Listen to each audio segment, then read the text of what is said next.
పాపం అరుణమ్మ పాలమూరు బిడ్డల కోసం త్యాగం చేసుకుంటున్నట్టు, గతంలో ఎన్నడన్నా త్యాగం చేసినట్టు ఈరోజు చేతులెత్తి దండం పెడుతున్నా పాలమూరు బిడ్డలకి ఈ పార్లమెంటులో ఉన్నటువంటి మహిళా మణులందరూ ఈ కాంగ్రెస్ పార్టీని ఓడగొట్టాలని ఒక మాట చెప్పు, కానీ ఆడపిల్లల మీద సెంటిమెంట్ ఎందుకు తీసుకొని పోయినావమ్మ?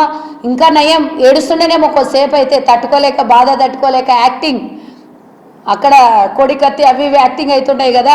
ఈ అరుణమ్మ యాక్టింగ్ షురూ చేస్తుండేనేమో, నన్ను రేవంత్ రెడ్డి తిట్టిండు అని ఆడపిల్లల దగ్గర చేతులు ఎత్తి దండం పెట్టి అడుక్కునే స్థాయికి వచ్చింది అంటే ఈరోజు బీజేపీ ఓడిపోతుంది, గతంలో ఓడిపోయింది, ఇప్పుడు కూడా ఓడిపోతుందని భయం పట్టుకున్న డీకే అన్నం ఒకటే తీసుకొని పోయింది. నేను ఇందాక మేము మీడియా ప్రెస్ మీట్ అంతా చూసిన ఒకటే మాట, రేవంత్ రెడ్డిని తిట్టడము, మోదీ గారి గురించి మాట్లాడుతుంది. మోడీ ప్రభుత్వంలో పాలమూరు ఆడపిల్లలకి భద్రతనంట. తల్లి నీకు దండం పెడతా, మోడీ ప్రభుత్వంలో డబల్ ఇంజన్ సర్కార్లో మణిపూర్లో ఆడపిల్లలందరూ నడి రోడ్డు మీద నగ్నంగా అవమానించబడినరు, నడి రోడ్డు మీద మానభంగం చేసిండ్రు, సామూహిక మానభంగం చేసిర్రు.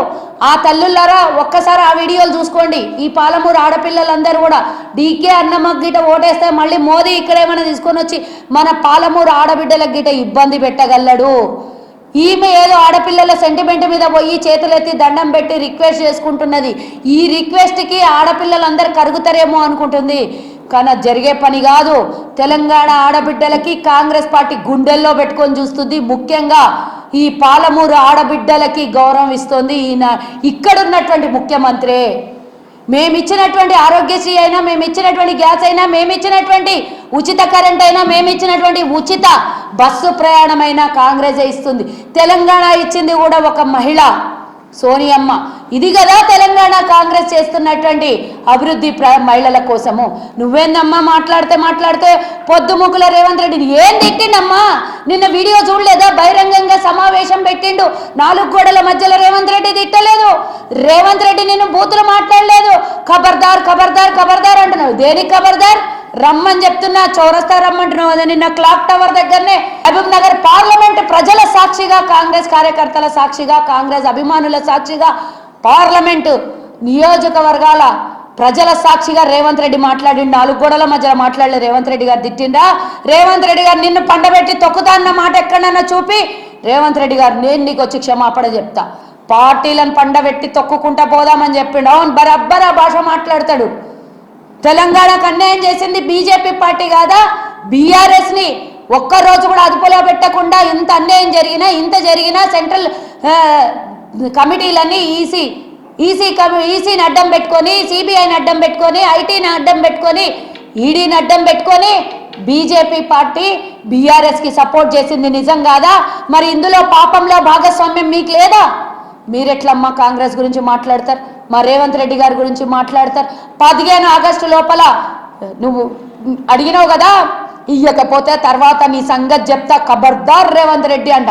నేను అడుగుతున్నా, 10 ఏళ్ళైంది మా అకౌంట్లో 15 లక్షలు ఎక్కడ పోయినాయి అని అడుగుతున్నా అన్నమ్మకి. మేము కూడా ఖబర్దార్ అంటున్నాం. నా అకౌంట్లో 15 లక్షలు వేయకపోగా నా అకౌంట్లో ఈరోజు ₹1,00,000 అప్పు ఉన్నది. ఎందుకు కట్టాలి నీకు? నువ్వు ప్రభుత్వం చేసినటువంటి అప్పుడు నేనెందుకు కట్టాలి? నా తెలంగాణ ప్రజలు ఎందుకు కట్టాలి?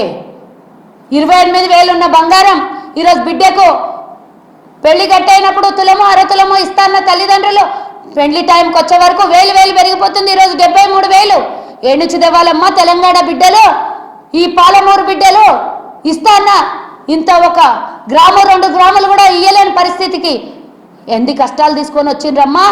ఈరోజు డాలర్ ధర రూపాయి విలువ పడిపోయి 84 రూపాయలకు వచ్చింది. ఇంటి ఆడబిడ్డలు దాచిపెట్టుకున్న పోపు గింజలు దాచిపెట్టిన రూపాయి ఖర్చు అయితే లేదా ఈరోజు? ఏమమ్మా నువ్వు ఆడబిడ్డల గురించి మాట్లాడేది? కట్టెలపై పెట్టుకొని అవస్థలు పడ్డేటువంటి తెలంగాణ బిడ్డలు, పల్లెటూర్లలో ఆడపిల్లలు కష్టాలను గురి చేసినటువంటి నీ ప్రభుత్వం ఈరోజు మహిళలు గుర్తొచ్చిండ్రా తల్లి? నువ్వొక్క మహిళ అయితే మొత్తం అందరు మహిళల గురించి మాట్లాడతావా? నువ్వు ఏనాడు గుర్తించిందమ్మా నీ ప్రభుత్వం మహిళల గురించి? సబ్కా సాత్ సబ్కా వికాస్ అని రోడ్డు మీద రెగ్యులర్లు కూర్చొని ధర్నా చేసిండ్రు. అట్లా అనుకుంటేవే ఈడేమన్నా నీకు ఎవరన్నా ఏమన్నా చేసిండ్రా? నువ్వు వచ్చి రోడ్డు మీద ఎక్కేసి సవాల్ ఇసరానికి నీ ఎంపీ సెక్సువల్ హరాస్మెంట్ చేస్తుంటే నడి రోడ్డు మీద జాతీయ పథకాలు తీసుకొని వచ్చినటువంటి వాళ్ళు ఏడ్చుకుంటూ అల్లాడుతుంటే ఒక్కనాడు స్టేట్మెంట్ ఇవ్వకపోతేవమ్మా అప్పుడు నువ్వు గుర్తు రాలేదా? ఏడుంటేంది మహిళలు అనేది నీకు కనీస జ్ఞానం లేనటువంటి దాన్ని ఈరోజు నీకు సెంటిమెంట్ కోసం దండం పెట్టి ఈరోజు పాలమూరు బిడ్డలు కడ వాళ్ళకి తెలియదా నువ్వేం చేసినావో గతంలో? ఒక్కరోజన్నా ఆ బిడ్డల గురించి పట్టించుకున్నావా? ఎట్లా అడుగుతావు నువ్వు ఓటు? నీకే అర్హత ఉన్నది ఈ బిడ్డల్ని అడగడానికి? ఓట్లు పడతాయా దేవుని పేరు పెట్టి అబద్ధాలు చెప్పి మోసం చేసేటోళ్ళకి? ప్రజలు గమనిస్తలేరా? ఏం చేశారు మీరు అభివృద్ధి అంటే? జై శ్రీరామ, అయోధ్యలో కట్టిన రామాలయం కనబడుతుంది కానీ భద్రాచలంలో రామాలయానికి రూపాయి లేకపోతే మీ మోదీ ప్రభుత్వానికి ఓటేయాలా? ఎట్లా వేస్తాం? బరాబర్ ఇక్కడి నుంచే చెప్తున్నాం. ఇంకోసారి డిమాండ్లు కానీ, ఇంకోసారి ఈ హెచ్చరికలు కానీ, ఇంకోసారి నోరు జారుడు దిగజారుడు మాటలు మాట్లాడితే ఊరుకునే లేదు అరణమ్మా అని చెప్తున్నా. నీకు మర్యాద దక్కించుకో. మర్యాద ఉంటే ఎన్నికల్లో బహిరంగంగా తెలుసుకుందాం. క్లాక్ టవర్ దగ్గరకు వస్తావా, లేకపోతే బస్టాండ్ దగ్గరకు వస్తావా, రైల్వే స్టేషన్ దగ్గరకు వస్తావా, ఇంకేడికన్నా వస్తావా? రా, నువ్వు చేసిన ఏందో చెప్దాం. రేవంత్ రెడ్డికి ఓటర్ నోటు దొంగ అన్నావు కదా నువ్వు చేసిన లిక్కర్ దొంగ కన్నా ఎక్క దొంగతనం అదేందవుతుంది? అది ఎవరు కొంపలార్చి తీసుకపోయిన పైసా కాదు. నువ్వు అందరు కొంపలార్చినావు, అందరు తాళిబొట్లు తెగినాయి కల్తీ కళ్ళు అమ్ముతే. నీ చరిత్ర కన్నా హీనమైన చరిత్ర ఎవరిదన్నా ఉంటుందా?